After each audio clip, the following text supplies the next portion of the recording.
राजेश शुक्ला। धन्यवाद सभापति जी।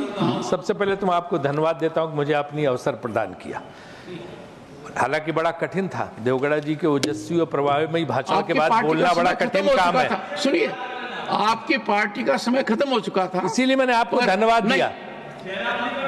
नो, प्रतिपक्ष के नेता खड़गे जी का अनुरोध था, इसलिए आपको समय दिया जा रहा है। खड़गे जी का बहुत बहुत धन्यवाद कि उन्होंने अवसर दिलवाया मुझे बोलने।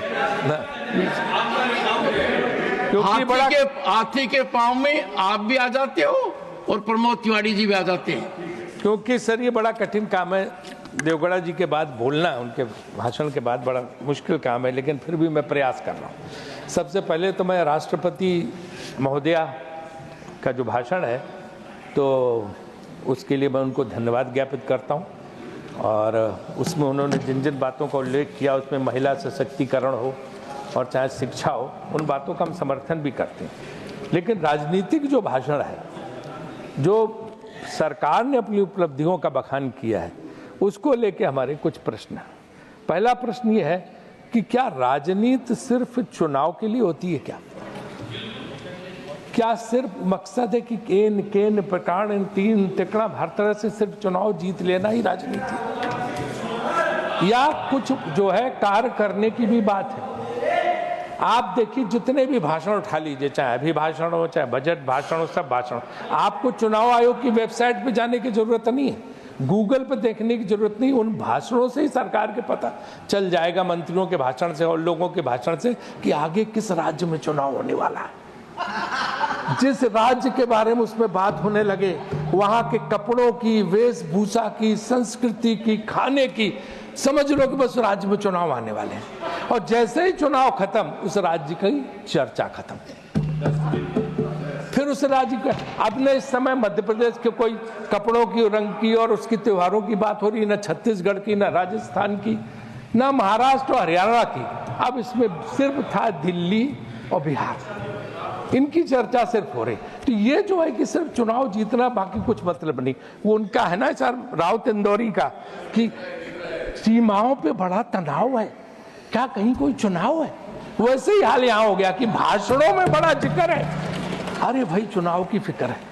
तो ये जो है, मेरे ख्याल से ये मैं सब मानता हूँ कि इस चीज को हमें बहुत ज्यादा ये बढ़ावा नहीं देना चाहिए कि चुनाव ही हमारा मकसद है, और उसको अगर हम जो है त्याग देंगे तो शायद पूरे देश का कल्याण हो जाएगा। क्योंकि तमाम राज्यों से तमाम किस्म की मांगे हुई हैं, ना राष्ट्रपति के भाषण में उनका जिक्र है और ना ये बजट में भी जिक्र है। अब आप देखिए, आप कहते हो मॉडल कोड ऑफ कंडक्ट, चुनाव आचार संहिता, ये चुनाव आयोग को 1 तारीख के पहले रखना चाहिए था। आप छोटे छोटे काम रुकवा देते, छोटी छोटी परियोजनाएं ये कह के चुनाव आयोग रुकवा देता कि साहब ये जो है वोटर को जो है तुष्टि का, उसको लुभाने का तरीका। बजट तो सबसे बड़ा घोषणाओं का भंडार है। बजट जो है चुनाव के ठीक पहले हो रहा, और भाजपा का विज्ञापन निकल रहा है चुनाव के दिन कि 12 लाख तक कर मुक्ति, ये बजट की जो घोषणा थी इनके चुनाव में आ गई। तो सीधे सीधे मॉडल कोड ऑफ कंडक्ट, चुनाव आचार संहिता को उल्लंघन है। आगे समय इसको ध्यान रखना पड़ेगा। मैं कोई आलोचना नहीं कर रहा हूँ, लेकिन इन चीजों को, टेक्निकल चीजों को ध्यान रख के ही हमें आगे बढ़ना पड़ेगा। और चुनाव आयोग इन चीजों पे ध्यान नहीं देता। आज देखो, आप कुछ भी मानो, एक चीज तो आप भी न डज मानोगे कि चुनाव आयोग की छवि बहुत धूमिल होगी।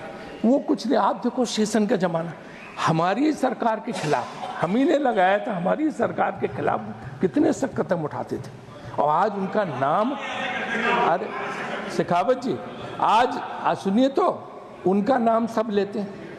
आज किसी मुख्य चुनाव आयुक्त का नाम क्यों नहीं लिया जा रहा? कोई याद कर रहा? क्योंकि वो आंख मूंद के बैठे हुए कुछ देखते नहीं। खुलेआम पैसे का पैकेट बट रहे हैं, कहीं कुछ बट रहा, कहीं कुछ हो रहा, कहीं शिकायतें की जाती हैं, राजनीतिक दल शिकायत करने जाते, सुनी नहीं जाती। तो चुनाव आयोग से मेरा अनुरोध है कि वो भी जो है इस तरफ ध्यान दें, और ये जो है चुनाव आचार संहिता को उल्लंघन, खुलेआम चुनाव की जो व्यवस्था है उनका उल्लंघन, उसको कम से कम दूर किया जाए, और जो है विपक्ष और दूसरे दलों को भी मौका दें, उनकी बात सुने, उनको अपनी छवि का ख्याल रखना चाहिए। इसके बाद बात बेरोजगारी की आती है। हम किस बात का ढिंढोरा पीटते तो कहते तो सचमुच हमें बड़ा वो था कि 60% युवा शक्ति भारत के पास है। भारत सबसे नौजवान देश है, और हम सबसे ज़्यादा जो है आगे अर्थव्यवस्था में काम कर सकते हैं। लेकिन आज हुआ क्या? वही युवा शक्ति आपने गांव में बिठा दी। वो सब बैठे हैं जो कोरोना के बाद गए, कोई लौट के नहीं है। आज सूरत का उद्योग है, मुंबई का उद्योग है, पंजाब का कृषि उद्योग है, लेबर नहीं है, लेबरर्स ही नहीं, और उसकी वजह से मैन्युफैक्चरिंग सेक्टर इतना सफर कर रहा है कि उससे जो है लेबर कास्ट इतनी। देखिए हमें पूरा टाइम मिला, ऐसा नहीं कि फिर हम नहीं बोले। मैं आगे बढ़ राजीव जी 1 मिनट नहीं, आप खत्म करें, नहीं तो मैं आगे बढ़ूंगा प्लीज। नो चेयरमैन साहब ने टाइम दिया, आप बस करें, आप खत्म करें मुझे टाइम दिया मुझे, आप खत्म करें जल्दी, नहीं तो मैं दूसरे स्पीकर को बुलाऊंगा प्लीज। टाइम दिया, इसके बाद हमें बोलने नहीं देगा। अच्छा चलो हम 1 लाख आखिरी सवाल आपने बीच में टोक दिया, ये भाषण नहीं आपका समय जो है मैंने दिया। नहीं समय मुझे बोला नहीं, समय आपका जो दिया गया है इस यहाँ पे लिखा हुआ है। किसने दिया? आप गलत सूचना मत दीजिए, आप गलत सूचना मत दीजिए, अब खत्म करिए। एक सवाल और कि कुंभ का भी जिक्र इसमें आया, जो वहाँ पे मरे हैं उनके प्रति श्रद्धांजलि अर्पित करती है, लेकिन एक चीज बताइए कि कुंभ एक राजनीतिक जो है आयोजन है या धार्मिक आयोजन? मैं भी कुंभ में बहुत गया हूँ बचपन से, हमारी नानी दादी वहाँ कल्पवास करती थी, मैं जाता था हमेशा, धार्मिक संतों प्रवचन सब। इस समय तो वहाँ मैं एक धन्यवाद।